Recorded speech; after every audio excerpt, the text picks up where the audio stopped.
Rais Dr. Samia Suluhu Hassan akihutubia bungeni hii leo Novemba 14 amesema kwamba hatachoka kunyoosha mkono wa maridhiano.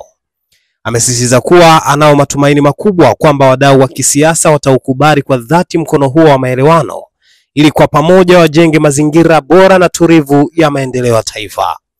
Aidha, amesema serikali itaendelea kuhimiza umoja na majadiliano yenye tija kwa mustakabali wao wa Tanzania wote.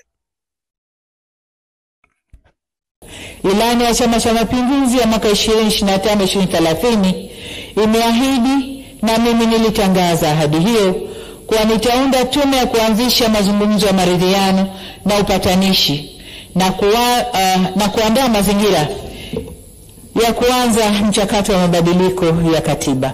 Hata hivyo, kutokana na uvunjifu wa amani uliotokea nchini, tunahitaji kwanza kufanya tathmini ya kina ili tujue kiini cha sababu ya kadhia hiyo, na ndipo tuunde tume ya maridhiano.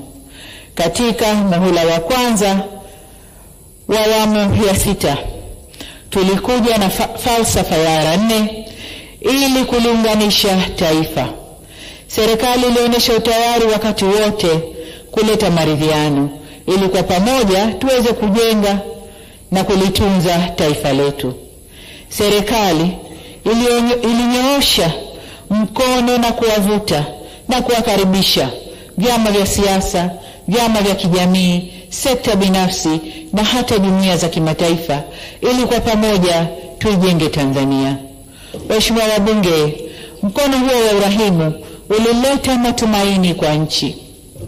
Kabla ya baadhi ya wadau kuamua kuuachilia au kuuputa mkono huo, kwa kuwa wananchi wa Tanzania wamenipa ridhaa ya kuendelea kuongoza nchi hii, sitachoka kunyoosha tena mkono wa maridhiano.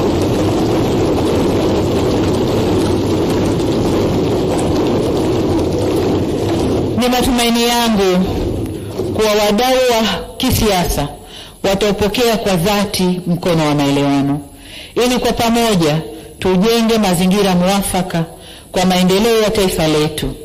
Tutajifunza kutokana na makosa na mapungufu ya taasisi zetu za kidemokrasia. Tanzania ina uzoefu wa miongo mingi ya kidemokrasia na amani. Tanzania ina demokrasia iliyokomaa. Hata hivyo, tunaendelea kuboresha kulingana na mazingira na wakati. Ni jukumu letu sasa kujielekeza kwenye maboresho hayo kwa utashi wetu bila shinikizo lolote.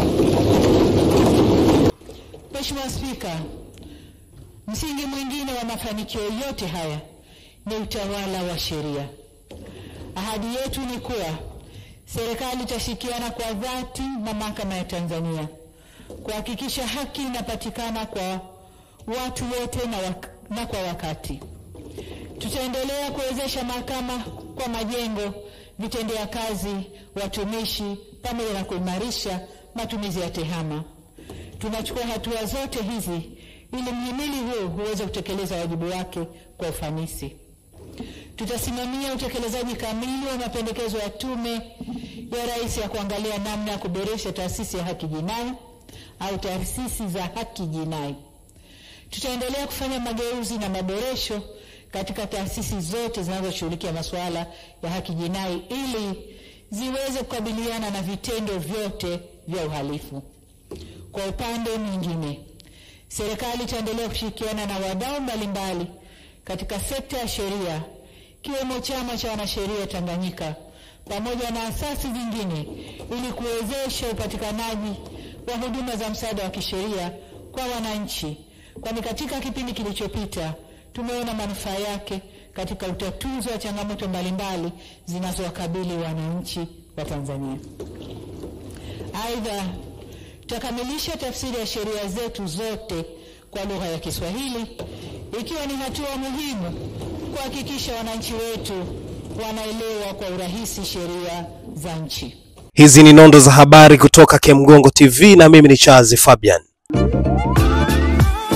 Maisha ndani ya Dodoma kwa sasa yamerahisishwa na 5G Hotel. Hoteli ya kisasa yenye vyumba vikubwa na vyenye mazingira tulivu na salama kwa muda wote. Breakfast ya bure, huduma ya chakula na vinywaji, DSTV, Azam TV na free wifi. Lingine kubwa ni kwamba njoo na gari lako, kwani parking ni ya kutosha. Tunapatikana Dodoma Kisasa, karibu na Alberto Pub. Kwa maelezo au mawasiliano zaidi, piga simu namba 0794120002 ama 0715693006 au tembelea mitandao yetu ya kijamii kote tukisomeka kama 5G Hotel.